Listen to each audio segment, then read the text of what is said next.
Hello Cancer, Sun, Moon, Rising, and Venus signs. Kamusta kayo? Sana po nasa mabuti kayong kalagayan. Welcome back po sa Star Tarot. At kung bago kayo rito, welcome din po kayo. Please subscribe, like, share my videos, and leave me a comment kung nakaresonate po kayo. Thank you. So, tingnan natin kung ano ang ganap ni Cancer. First card, we have the Magician. Alright? So, Magician is a new beginning energy. At handa ka na ngayon, Cancer, no? Kung ano man yung gusto mong gawin, whatever it is, no, na pinapangarap mo, gusto mong ma-achieve. Sa ngayon, no, you're going to take action.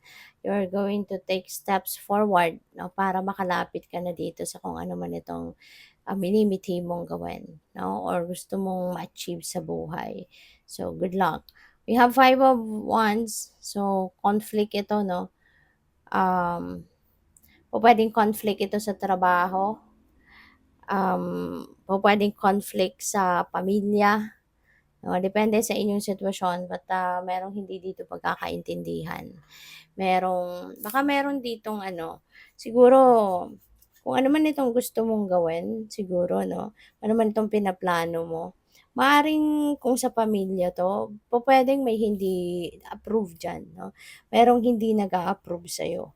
Maaring merong hindi gusto or hindi kasi sinasang-ayunan. No? Kaya maaring yung conflict na to is a conflict between you and kunyari family member nga, kung family related, no, naganap ito. So pwedeng ganon, merong nag-o-oppose sa'yo siguro, Cancer. So we have Judgment, no, and that is an important decision na kailangan mong gawin. Tutuloy mo ba or hindi, diba? Pero mukhang itutuloy mo no? Mukhang meron kang itutuloy na gagawin dito kasi nga meron tayong Magician, diba? So, well,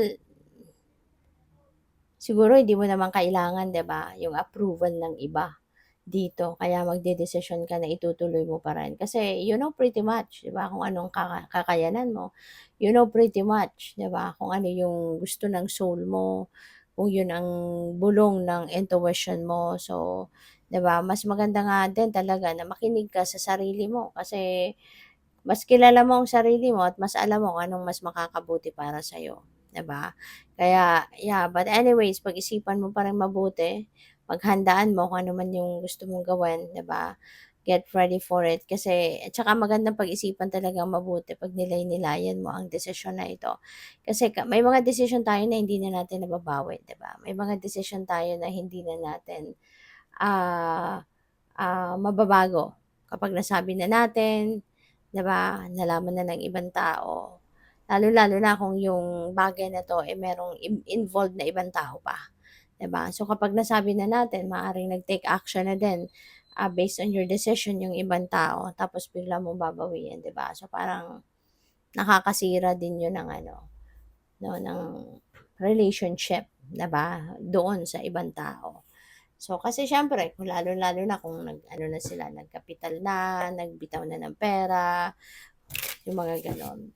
So, tignan natin kung ano pa ang ganap. And by the way, maraming salamat for subscribing.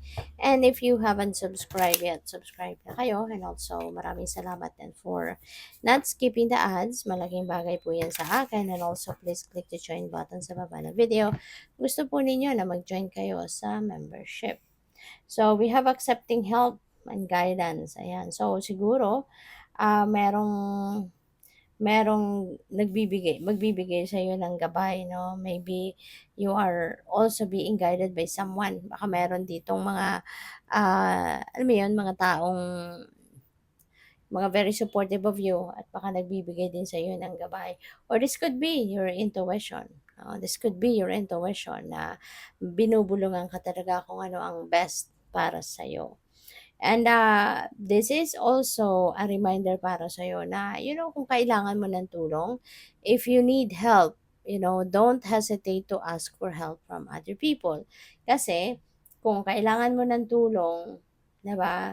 Um, wala naman talagang wala kahit sino man na hindi nangangailangan ng tulong. Kaya, huwag kayong mahiya, 'no? Huwag kang mahiya, huwag kang matakot na humingi ng tulong sa iba.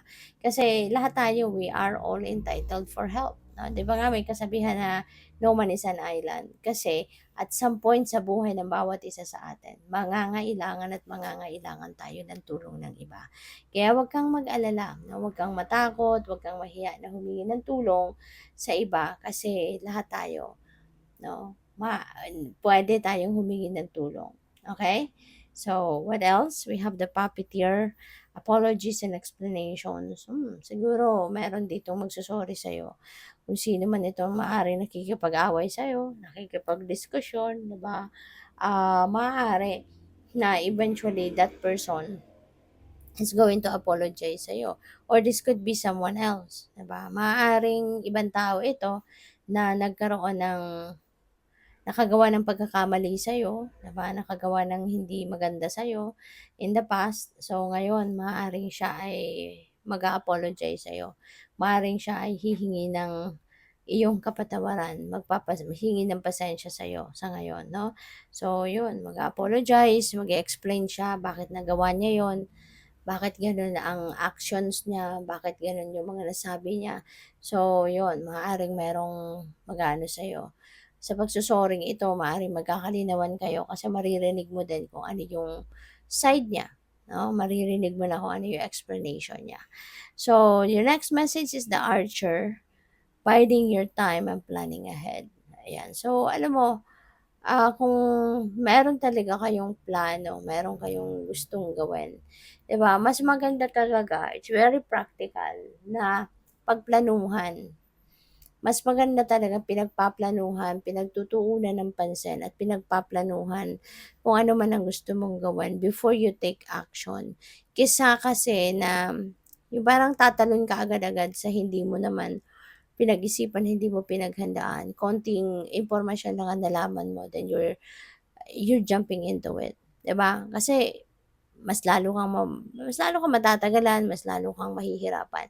Kasi kung nandun ka na sa sitwasyon, dun ka pala mag-iisip, dun ka pala mangangapa, 'di ba?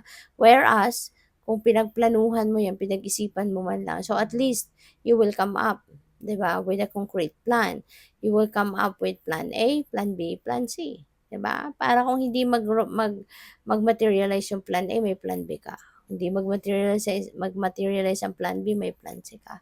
'Di ba? So, handa ka. 'Di ba 'pag pupunta sa giyera kailangan handa, may weapon, 'di ba? Gano'n din ito, 'no? Kung bago ka mag-take advantage ng isang opportunity, 'di ba sisiguraduhin mo muna na 'yan talaga ay kaya mong gawin, kaya mong panindigan, sisiguraduhin mo na talagang 'yan ang gusto mo, 'di ba? Kasi hindi po puwedeng tatalon ka sa isang sitwasyon tapos ayun, kapag hindi mo nagustuhan, iiwanan mo na lang, 'di ba?